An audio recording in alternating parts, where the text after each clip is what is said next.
Tiempo, esfuerzo, propósito, confusión, revisión, complejidad, conocimiento, educación.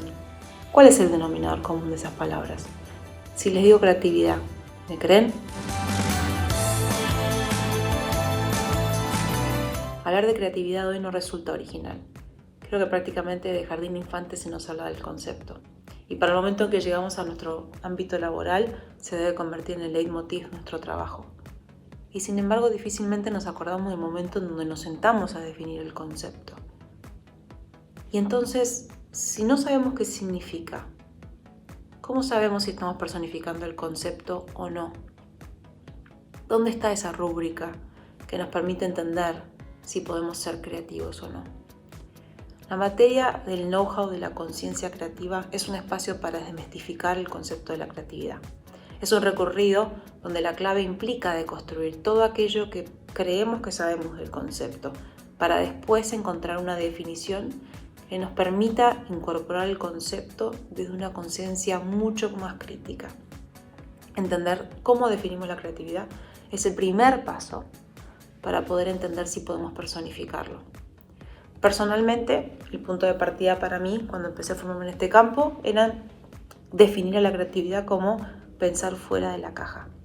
La creatividad era para mí, como para muchas personas, una acción disruptiva que implicaba romper con una caja imaginaria imposible de localizar. Mi experiencia me mostró que estaba totalmente errada. Aparte del origen de las especies, Charles Darwin nos dejó sus diarios personales donde reflexionaba mientras desarrollaba su teoría.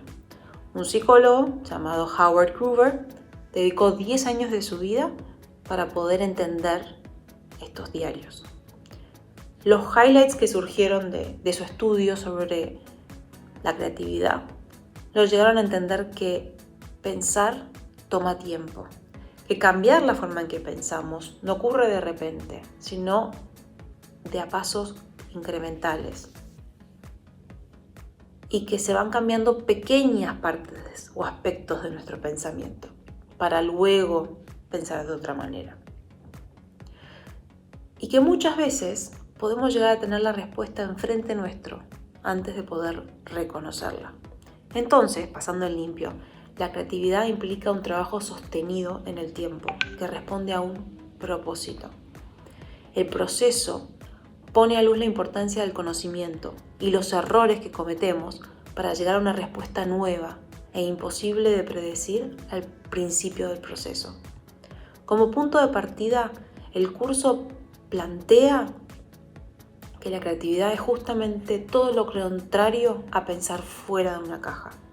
La creatividad existe y necesita de una caja que nos provee los conocimientos y las restricciones para poder pensar de una manera diferente. Es decir, que la creatividad no surge de la nada, sino más bien de todo aquello que nos rodea y nos define. La caja es entonces nuestra mente, con todas sus ideas, y cómo ésta se retroalimenta con el contexto en el cual nos encontramos. Empezar a definir la creatividad de esta manera nos saca la presión de ser creativos en tiempo de cuarentena. No hay una respuesta mágica que va a surgir, ni una nueva persona que va a empezar a emerger a partir de esta experiencia. Romper la hoja del cuaderno y empezar en una hoja en blanco no es la respuesta. El mundo ha cambiado más de una vez y a lo sumo nos pone en evidencia la complejidad a la cual estamos sometidos todos los días de nuestras vidas.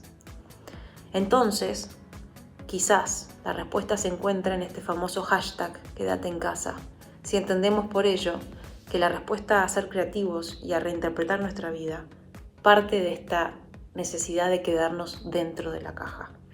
Porque es ahí, en nuestro propósito, en nuestro trabajo, en el tiempo que ya venimos dedicando a las personas que somos, donde va a surgir la respuesta a los tiempos que corren. Es ahí donde encontramos la creatividad.